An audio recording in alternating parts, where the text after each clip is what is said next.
castelo forte é o nosso Deus. Meus irmãos, bom dia. Nós cumprimentamos os irmãos com a graça do Senhor, bem como também aqueles que nos acompanham pela transmissão.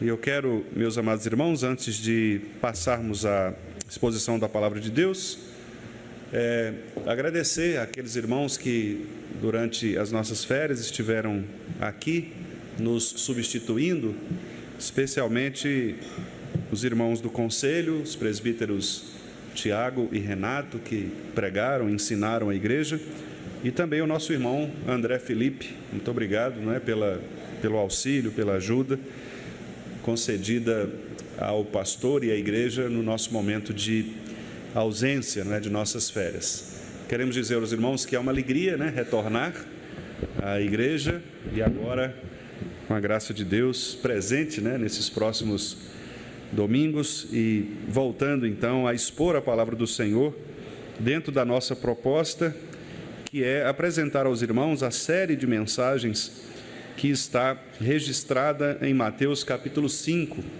E por isso mesmo eu quero pedir aos irmãos que abram as suas Bíblias no Evangelho de Mateus, no capítulo 5. Nós vamos ler o versículo de número 6 e vamos tratar no dia de hoje desta bem-aventurança que se refere à necessidade de todos nós de buscarmos a presença do Senhor com intensidade, com devoção, com amor, que é a justiça de Cristo Jesus, a justiça que nos foi dada em Cristo Jesus por amor de nós. Então quero convidar os irmãos para lermos o versículo 6 de Mateus capítulo 5. Vamos ler juntos. Bem-aventurados os que têm fome e sede de justiça, porque serão fartos. Mais uma vez, meus irmãos.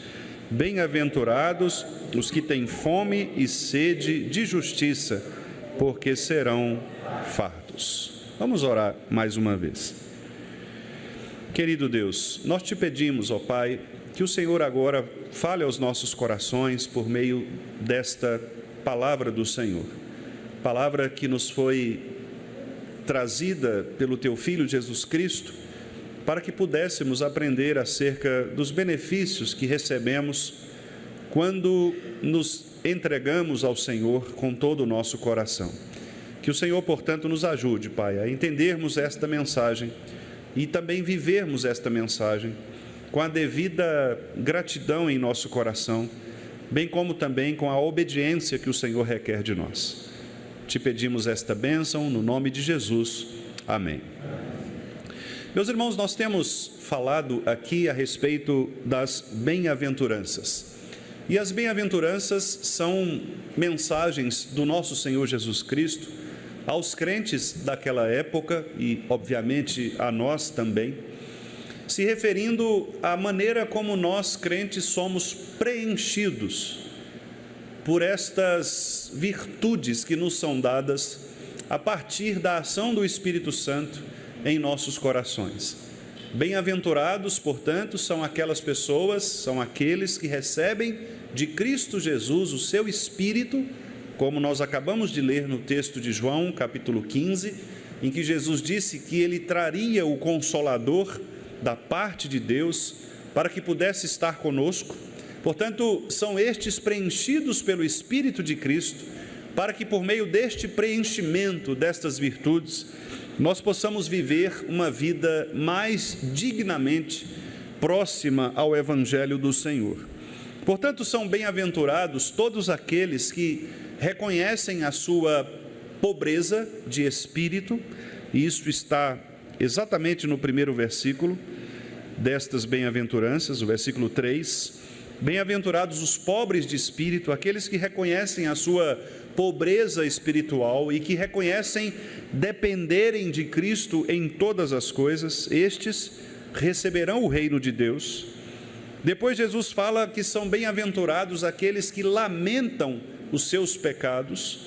Portanto, se nós reconhecemos que somos pobres ou miseráveis espiritualmente, Consequentemente, nós devemos chorar pelos nossos pecados, porque são os nossos pecados que causam separação entre nós e Deus. Portanto, são bem-aventurados estes que choram, que lamentam os seus pecados, a sua agressão, a sua ofensa em relação a Deus.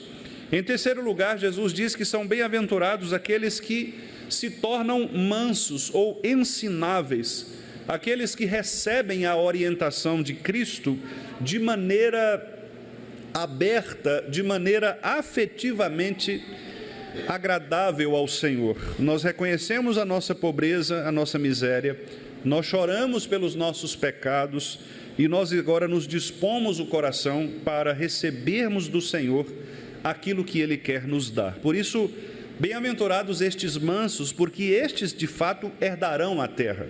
Aqueles que não levantam as suas próprias justiças, aqueles que não trazem diante do Senhor os seus próprios méritos, que não lutam com as suas próprias forças, estes herdarão o reino de Deus.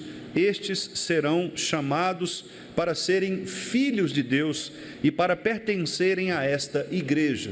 Portanto, até agora nós vimos três aspectos ou três virtudes destes que são chamados por Cristo para fazerem parte do seu reinado. Estes que são verdadeiros discípulos, eles reconhecem a sua miséria, eles choram pelos seus pecados e eles dispõem os seus corações a serem ensinados pela palavra. Mas agora o Senhor Jesus prossegue neste seu ensino a respeito destas bem-aventuranças, acrescentando um quarto elemento, um quarto aspecto, uma quarta atitude destes que são verdadeiramente seus discípulos.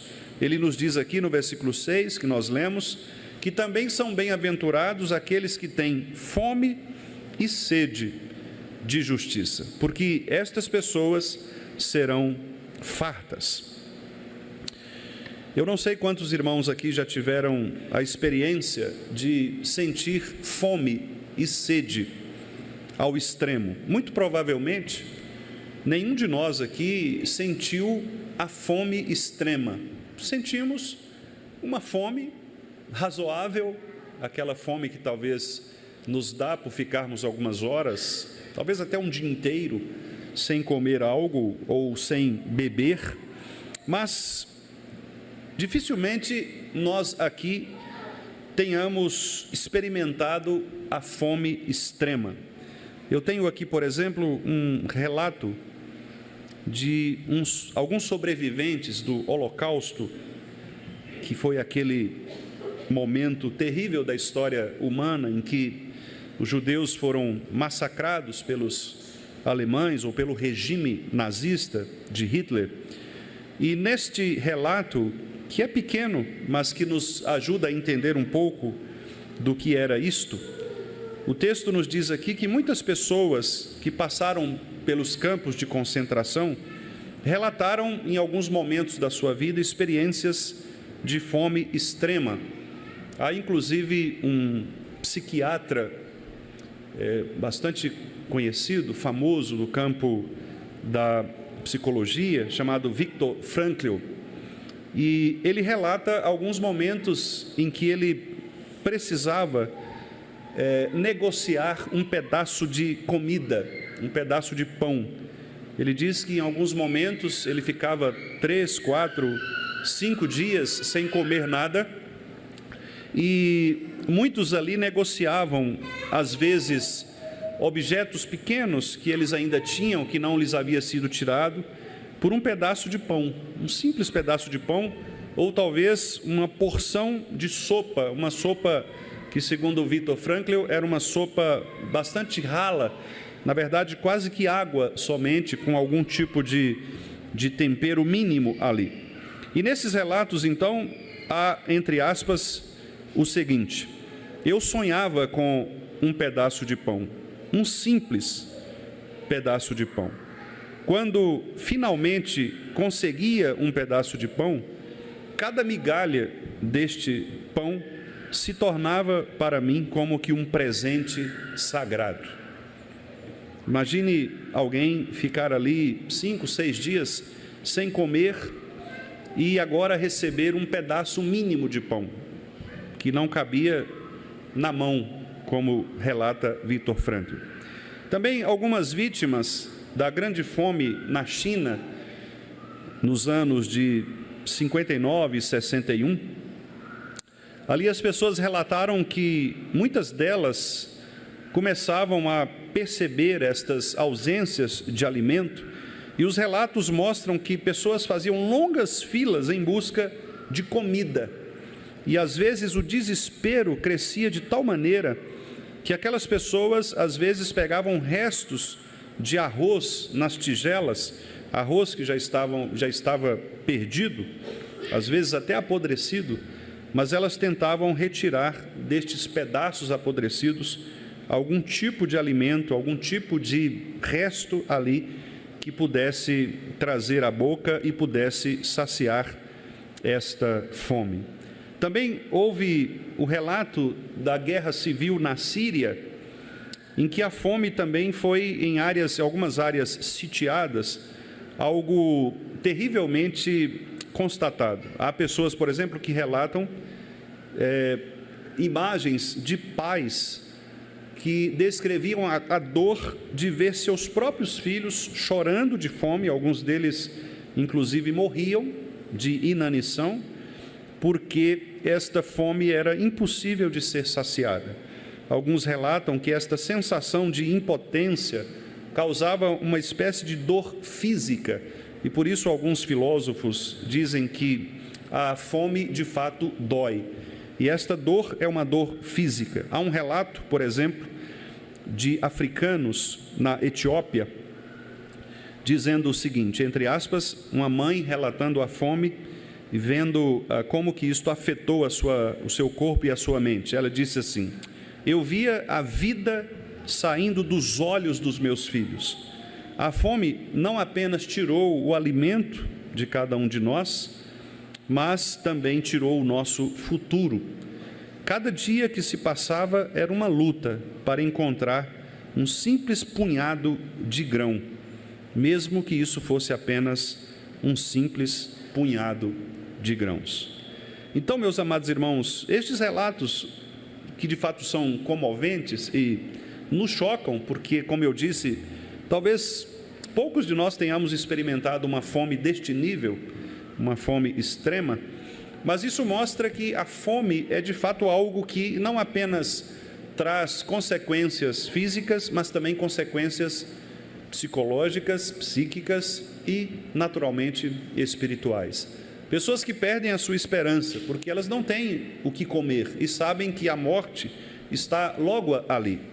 Mas, meus irmãos, este cenário que eu estou apresentando a vocês não era um cenário muito diferente daquele cenário dos dias de Jesus. Vocês se lembram, por exemplo, que nas narrativas dos grandes milagres de Jesus, por 2 vezes nós vemos ali Jesus multiplicando alimentos, pães e peixes. E Jesus percebia que aquela multidão estava de fato faminta, não apenas fisicamente, mas espiritualmente, como ovelhas que não têm pastor. Mas antes disto também, antes desta época de Jesus Cristo, nós também já víamos no Antigo Testamento situações terríveis, especialmente quando muitas das nações eram levadas como prisioneiras ou cativas. Nós temos o exemplo, no caso, da viúva que acolheu Elias, naquela história famosa, que aquela viúva não tinha o que comer, e ali ela tinha apenas o suficiente para si, e nós nos lembramos daquele milagre que foi realizado por Deus, utilizando o profeta Elias, que naquele bolo de farinha também providenciou ali o alimento. Nós temos relatos no Antigo Testamento, por meio de alguns profetas, como Miqueias, por exemplo, que nos diz que em alguns casos as mães matavam seus próprios filhos para comer dos seus próprios filhos por causa da fome. Crianças eram mortas para serem alimento. Os próprios algozes destas nações escravizadas, elas também faziam esse tipo de atrocidade. Bom, o que nós estamos querendo dizer é que a fome sempre foi algo presente no mundo por causa do pecado. Mas a fome, ao mesmo tempo que ela representa esta consequência do pecado no aspecto físico, a ausência do alimento, porque a palavra diz, a partir da maldição que Deus deu a Adão por causa do pecado, que ele deveria, com o suor do seu rosto, conquistar o seu pão, e é por isso que o alimento ele é conquistado com esforço, é por isso que nós precisamos lutar para ter o que comer, e é por isso que muitas pessoas no mundo não têm o que comer, porque muitas delas não têm a possibilidade de extraírem da sua própria terra, da sua própria nação, da sua economia, o alimento necessário, em razão daquilo que nós já conhecemos, de toda a injustiça e etc. O fato é que a fome, ela assola a humanidade, não apenas do ponto de vista físico, mas, sobretudo, do ponto de vista espiritual. E é desta fome que Jesus Cristo está falando. Jesus usa algo bastante conhecido deles, que era a fome física, para agora se referir à fome espiritual. Aquelas pessoas sabiam o que era ter fome. Como eu disse, o próprio Jesus fez ali milagres de multiplicação de alimentos. Aquelas pessoas sabiam o que era sofrer a fome, sentir no seu próprio corpo, no seu estômago, aquele vazio de não ter o que comer. Muitas delas eram pobres, eram viúvas abandonadas, eram órfãos. Jesus estava falando para uma população carente. Jesus estava falando para uma população que era marginalizada. Portanto, essas pessoas sabiam muito bem o que era sentir fome. Mas agora Jesus quer tomar esta experiência física para vinculá-la, conectá-la a uma experiência espiritual. E quando Jesus então diz que são bem-aventurados aqueles que sofrem fome, aquelas pessoas talvez poderiam pensar, mas como assim? Uma fome, algo que é ruim, algo que nós sentimos como dor, pode se tornar em algo positivo, pode se tornar numa bênção, pode se tornar numa virtude. E é por isso então que Jesus acrescenta aqui este complemento, que é a expressão de justiça, fome de justiça. E o que significa a fome de justiça? Talvez nós pudéssemos inicialmente imaginar uma justiça social, uma justiça política. Aliás, alguns intérpretes, inclusive, tomam este versículo como sendo um versículo que aponta para um tipo de luta social de Jesus Cristo. Alguns imaginam, por exemplo, aqueles que são adeptos da teologia da libertação, que ficou muito conhecida no Brasil por meio do movimento católico da CNBB, da Confederação dos Bispos do Brasil, que tem este viés político progressista. Alguns deles admitiam que esta justiça é uma luta para que as pessoas não passem por desigualdades sociais. Os crentes, então, deveriam ter esta fome por uma justiça social. Isso foi anunciado tanto pelos teólogos católicos da libertação, como Leonardo Boff e outros, como também pelos adeptos da missão integral, que, em certa medida, associaram-se a alguns evangélicos para também pregar um tipo de igreja que participe de ação social. Contudo, meus irmãos, não é disso que o texto está falando. Embora não seja pecado que nós devamos lutar para que as pessoas tenham, de fato, acesso aos alimentos e não sejam discriminadas, de fato, isto também faz parte do papel da igreja, mas este não é o foco do nosso Senhor Jesus Cristo aqui. Esta justiça de que Jesus está falando não é a justiça social, não é a justiça distributiva, não é a justiça de renda, mas é uma justiça espiritual, uma justiça pela fé. É uma justiça do ponto de vista da necessidade que nós, seres humanos, temos de ter a nossa dívida paga diante de Deus. Portanto, é o que nós chamamos na nossa teologia de doutrina da justificação pela fé somente. Jesus está dizendo que, do mesmo modo como a fome física, ela atinge as pessoas a ponto de fazê-las tomar decisões muitas vezes drásticas para alcançar o alimento, assim também são bem-aventurados aqueles que reconhecem a sua miséria, que reconhecem a sua podridão, que reconhecem a sua falência espiritual e que também desejam com todas as suas forças, desejam com todos os seus recursos, ainda que mínimos, buscarem esta satisfação na pessoa de Jesus Cristo, nosso Senhor. Portanto, serão fartos não aqueles que se alimentam de alimento físico, mas serão fartos aqueles que se alimentam da justiça da fé em Cristo Jesus. E esta justiça da fé, ela nos é ensinada na palavra do Senhor. Essa justiça nos é ensinada a partir do momento em que nós somos informados em vários textos da palavra de Deus, como aliás o texto que nós lemos aqui em João capítulo 15, quando o próprio Senhor Jesus Cristo diz que sem Ele nós nada poderíamos fazer, porque de fato não há suficiência para o crente que não seja em Cristo Jesus. Mas nós também somos informados pelo apóstolo Paulo de que esta justiça é que nos faz próximos do Senhor. Repare, por exemplo, o que diz Paulo em Romanos, no capítulo 5. Se os irmãos quiserem abrir para acompanhar a leitura, todo o capítulo é um capítulo que trata desta doutrina da justificação. Nós não faremos aqui neste momento a leitura de todo o capítulo. Eu até convido os irmãos que façam essa leitura em casa para conectarem com esta mensagem. Mas observem, por exemplo, o que Paulo diz aqui nos primeiros versículos de Romanos capítulo 5. Ele diz: justificados, pois. Esta expressão justificados é exatamente a expressão que é utilizada por Jesus no texto que nós lemos de Mateus 5, versículo 6. É a justiça que vem pela fé. Repare que quando Paulo utiliza o pois, no versículo 1 aí de Romanos 5, ele está se referindo ao texto anterior.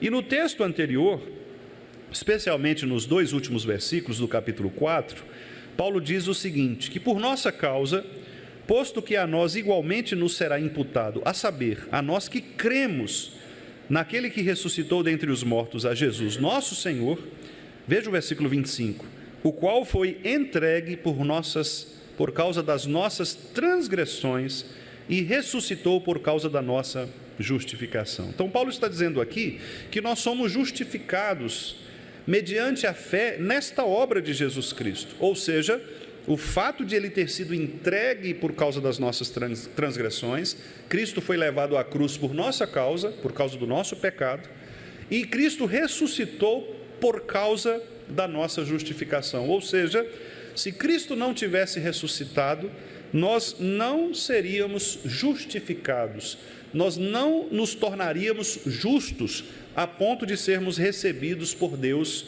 como sendo seus filhos. Então, esta justiça que vem de Cristo Jesus, que é alcançada pela fé, diz Paulo no versículo 1 de Romanos 5, por ela nós temos paz com Deus. Nós temos paz com Deus por meio de nosso Senhor Jesus Cristo, por intermédio de quem obtivemos acesso pela fé à graça na qual nós estamos firmes. Nós nos gloriamos na esperança da glória de Deus. E não somente isto, diz Paulo, mas também nos gloriamos nas próprias tribulações de hoje, na fome física, inclusive. O que daria àquelas pessoas pobres a alegria espiritual de suportarem as tribulações, como, por exemplo, as tribulações da fome física? Estas pessoas seriam satisfeitas pelo Evangelho de Jesus Cristo. Ah, pastor, mas quer dizer então que alguém pode ser feliz, alguém pode sorrir estando com fome?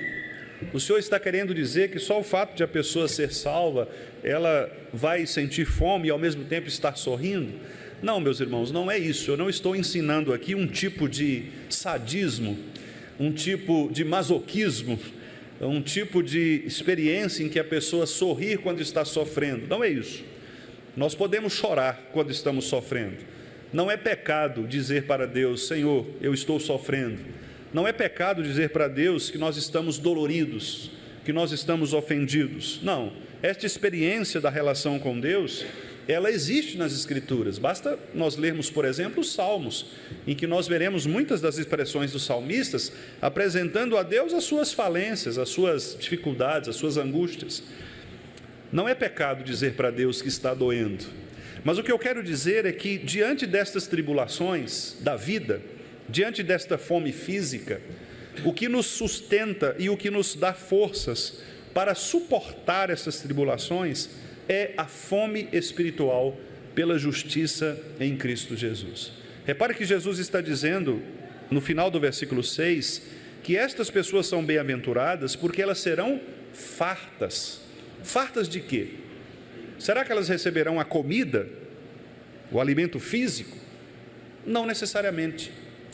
Mas ainda que elas venham a sofrer pela ausência do alimento físico, elas estão fartas do ponto de vista da sua relação com Deus. Em outras palavras, ainda que seja trágico, é como se nós disséssemos que se alguém tiver de morrer pela fome, por causa da fome física, ela estará salva pela fome espiritual. Se alguém tiver de morrer por passar fome neste mundo, ela estará farta no reino dos céus. Jesus quer mostrar para estes irmãos, para estes discípulos, que embora o sofrimento faça parte da vida cristã, eles deveriam estar satisfeitos pelo fato de que nele eles receberão a fartura da vida. Eles receberão de fato o que significa a verdadeira vida. Eles receberão de fato o que significa viver com o coração sustentado por esta suficiência de Cristo Jesus. E nós nos lembramos aqui do Salmo 23, no qual o salmista diz: o Senhor é o meu pastor, nada me faltará. Claro que o salmista não está dizendo que não faltará muitas vezes o arroz e o feijão na sua mesa. Talvez isso lhe falte algum dia. Mas o salmista quer dizer que em Cristo, no Senhor da aliança, nós podemos ter a certeza de que se nós estivermos no vale da sombra da morte, se nós estivermos passando por um momento extremo de sofrimento, o Senhor está conosco. E esta presença espiritual nos basta. Paulo, certa vez, lutando contra seus próprios dilemas humanos, pediu a Deus que Deus o confortasse, que Deus o libertasse. E ele recebeu do Senhor por 3 vezes a palavra do Senhor que lhe disse: a minha graça te basta. Esta graça de qual Paulo diz é exatamente esta fartura de que o Senhor Jesus está dizendo. É esta fartura que todos nós crentes recebemos quando buscamos o Senhor com esta fome, com esta intensidade, com este desejo de depender do Senhor em todas as coisas. Por isso, esta sede e esta fome por justiça é exatamente nós reconhecermos que o nosso coração deve clamar por Deus em todas as circunstâncias. Meus amados irmãos, nós devemos reconhecer que somos pobres. E, meus irmãos, o quão difícil é isso? Ontem, na nossa reunião do conselho, nós meditamos num texto da palavra de Deus, por meio do nosso irmão presbítero Edson, em que Jesus ensinou aos seus discípulos que o processo ou o caminho do discipulado genuíno e verdadeiro é exatamente nós aprendermos a ser humildes. E ali naquele texto que foi lido, Jesus ensinou pela sua própria experiência. Ele tira a sua túnica, a sua roupa, a sua capa, na qual ele estava vestido, se torna igual àquelas pessoas, aos seus discípulos que estavam ali com ele, e lava os pés dos discípulos. E ao fazer isso, Jesus disse: olha, se eu, sendo quem eu sou, vocês dizem que eu sou o Messias, e eu sou mesmo, disse Jesus. Por isso, sendo eu quem sou, se eu fui capaz de lavar os pés, vocês também, como meus discípulos, devem lavar os pés uns dos outros. E ali Jesus ensinou a humildade. E é esta humildade que também ele está ensinando aqui. Desde o início, ele está dizendo que nós temos que ser humildes de espírito, não acharmos que as nossas obras são suficientes para nos fazer mais espirituais do que outras pessoas, porque não é isto que vai nos levar para o céu. Ele está dizendo que nós temos que ser humildes, chorar pelos nossos pecados, porque se nós não reconhecermos a nossa miséria, nós não vamos herdar o reino dos céus, nós não seremos consolados. Se nós não abrirmos os nossos corações com humildade para sermos ensinados, nós não vamos herdar a terra. E agora ele diz em 4º lugar, que se nós não tivermos humildade suficiente para demonstrar a verdadeira fome por aquele que é a nossa justiça, que é Cristo, nós nunca seremos fartos. E, meus irmãos, é muito comum nós vermos, mesmo no mundo evangélico, pessoas que continuam dando murros em pontas de facas na sua vida cristã. Pessoas que ficam, como diz Paulo lá em Atos 17, tateando, tentando achar Cristo. Cristo está pertinho delas, mas elas não conseguem ver porque elas não o buscam com a verdadeira fome espiritual com a qual nós devemos buscar a justiça de Cristo. Elas se acham suficientes, elas se acham crentes, e este é um dos pecados que afetam os calvinistas, conforme o nosso irmão presbítero Solano Portela escreveu num dos seus livros, os pecados que afetam os calvinistas, o orgulho espiritual. Nós somos uma igreja que temos de fato uma teologia excelente, nós temos um ensino excelente, nós temos um modelo de culto litúrgico excelente, nós reformados, mas muitas vezes isso pode se tornar um pecado para nós, porque nós podemos nos apoiar nestas coisas e pensar que por estas coisas nós somos melhores do que os nossos irmãos que não praticam esta mesma teologia que nós praticamos, que não praticam este mesmo culto que nós praticamos, e nós nos achamos suficientes. Nós somos o povo de Deus, eles são os outros. Jesus está dizendo aqui que os discípulos não deveriam pensar desta maneira, porque a verdadeira justiça não estava neles, mas estava no próprio Cristo Jesus, o Senhor. De modo que nós devemos lutar contra este orgulho espiritual, e nós devemos nos colocar sempre, irmãos, como reféns de nós mesmos, porque nós somos prisioneiros de nós mesmos. Muitas vezes nós não crescemos espiritualmente por causa de nós mesmos, porque nós nos achamos suficientes, e aquele que se acha cheio, não há mais espaço para que seja preenchido. Por isso nós devemos sempre nos tornar humildes de espírito, humildes verdadeiramente de espírito, e é assim que Jesus começa estas bem-aventuranças, porque repare, a humildade norteia todo o restante das suas bem-aventuranças. E para ter fome e sede de justiça, para reconhecer que eu preciso ser enchido por Cristo e por o seu Espírito, eu preciso reconhecer que eu ainda tenho muito para ser preenchido. Se eu achar que as minhas obras, que o meu mérito, se eu achar que as minhas atividades religiosas já são suficientes para que eu vá para o céu, por exemplo, para que eu seja considerado um crente exemplar, ora, não há mais por que ser preenchido por nada. Mas aqueles que são fartos de verdade são os que buscam a justiça de Cristo.